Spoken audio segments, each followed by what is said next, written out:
Hi, welcome to SRS Sports Picks. I'm Peter Loshak. Sitting next to me is Mike Brenner. This is the NBA Odds Couple show for June 11th. And Mike Brenner, we nailed Game 3, baby. I love it. Game 3. We sure did. Yeah. I'll tell you what, how about that other series, what we did in Atlanta series? We Yeah. killed that one.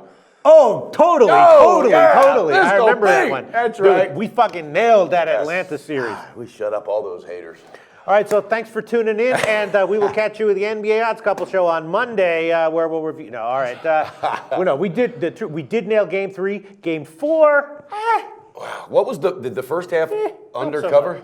It was close. It was 105. Wow. So the markets got smart. If they had hung 105.5 like they were in Game 3 and 2, we would have cashed. But it was 103.5. Wow. And then I actually did tweet out third quarter under, which cashed. Yeah. That was low. My fourth quarter overplay lost. So did we nail Game 4? No, Not quite. I lost Not the quarter. quite. I won the half. Convincingly was a nice call, and then the game, I didn't see it coming like that, Pistol Pete. I thought, and I said it yesterday, I don't think they'll win by 30, but I think they'll win by 10 or 12 or 15. Guess what? No way. Man, so the question is, looking back, were we wrong as handicappers too? Well, I feel like my first half play was, I said I liked it a little bit less, and they came out firing though. It was like 10-10 with like. There was 20 points within 2 minutes, and I said, "Oh shit!" Yeah, and the market adjusted. You know, the markets are sharp as hell. They opened it at under at 105.5 games 2 and 3. They lost, and that would made the adjustment, and boom, it was the right adjustment. Yeah. As far as people who bet on the Cavs, what do you think? Do you think it was the wrong pick? What do you think? No, I don't, and I'm one of them. And I have a client that we really took a hit on this thing. But, we're going to bounce back because that's what we do. But what I don't understand is the mentality. Again, I knew that wouldn't be a blowout like at first, but they let them get energized right away. And you could see, not a desperation, but just a run style, a mojo that they had early on. And then when Curry started clicking, it was getting dangerous. But here's what really turned it around. Curry got to the line 10 times. He hasn't been doing that. He hit 9 of them, all right? 7 from 13 from 3. He knew the pressure was on. Right. We even talked about it. We said they're going to lean on him. That was the call. The coach even said it. They didn't defend in the second half. They didn't double team him or Thompson because both of them, they must have been watching our video feed because those two stepped it up. They got it done. Their numbers went up. Why they stepped away from that game plan in the second half, I don't know. Kevin Love, I didn't understand that call. Moskov didn't play 1 minute, and they're not giving the ball whatsoever to Channing Frye for outside for perimeter, and Tristan Thompson got manhandled by Draymond Green under the boards. I think one thing we can take away from it for future handicapping in the NBA is how much variability there is from game to game. I mean, you can have a team get absolutely blown out by 30 points, and then the next game come back and win. We saw the same thing in the Spurs OKC series. You can't fix that. So, for future, the lesson for future handicapping is, it's okay to sometimes predict that a team that got absolutely blown out in one game will come back and look a completely different team the next game. And I'm going to tell you what small ball has done to the game, because when you and I were younger, back when I was watching Julius Erving go up against Larry Bird, the Celtics and the Sixers. That was real basketball. That was real basketball. That was real The thing they're playing today, it's not basketball. Not at all. Pete, that was real basketball, and I had the pleasure of shaking that guy's hand.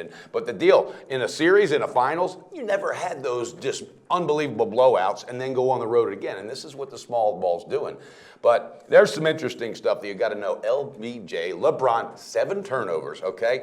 And what happened at the end of the game might have just cost them the series real quick. We'll get into the picks later on. But him and Steph Curry started jawing because there's no love lost there. Trust me. I guarantee it. Well, Curry just totally got in his head mentally at the end, and it was amazing to see. He was so frustrated he didn't know what to do. So now they take that energy, that confidence to Golden State. What are we going to see there? We got a day off to think about it. I got to sleep on this one, Pistol Pete. I mean, listen, it wasn't a complete disaster. You went 1 and 2. Oh, I know. I went 0 and 2, but if you count my tweet, I went 1 and 2. So, the losses are going to happen. You got to use proper money management so that you don't blow all your bankroll on one loss. But, And also, J.R. Smith, he got back to normal. He shot only 30%. That guy won't be with that team next year. They need some major moves. But Richard Jefferson, again, I said that he only took 2 shots. This guy was on fire before. Why not go back to what was working?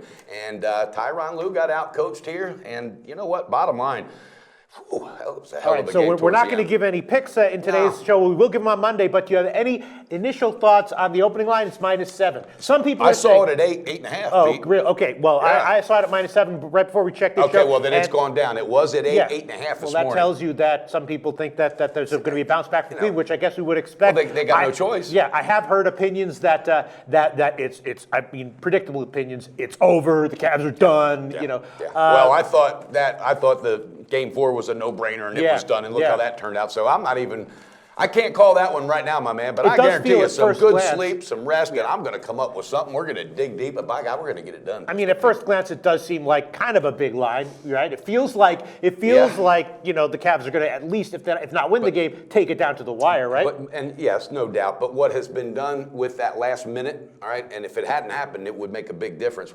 What it's going to do, because LeBron, he literally got into this jawing contest and lost. Thompson was the man and walked away.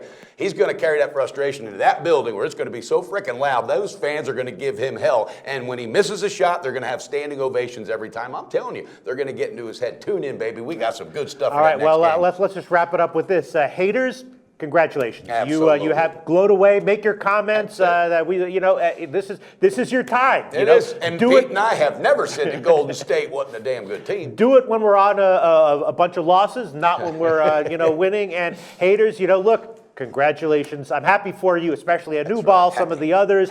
Happy for you. This is your time to gloat. And we'll be back on Monday, though, to see if we can possibly rebound ourselves and make up for it. And we can, and owning it is part of this. So with all due respect, haters, hey, cash a ticket, beat your bookie. That's all we care about. Let's beat that bastard. Always on the go? Bet365 has one of the top mobile platforms in today's market. Sign up today and don't let your busy life keep you out of the game.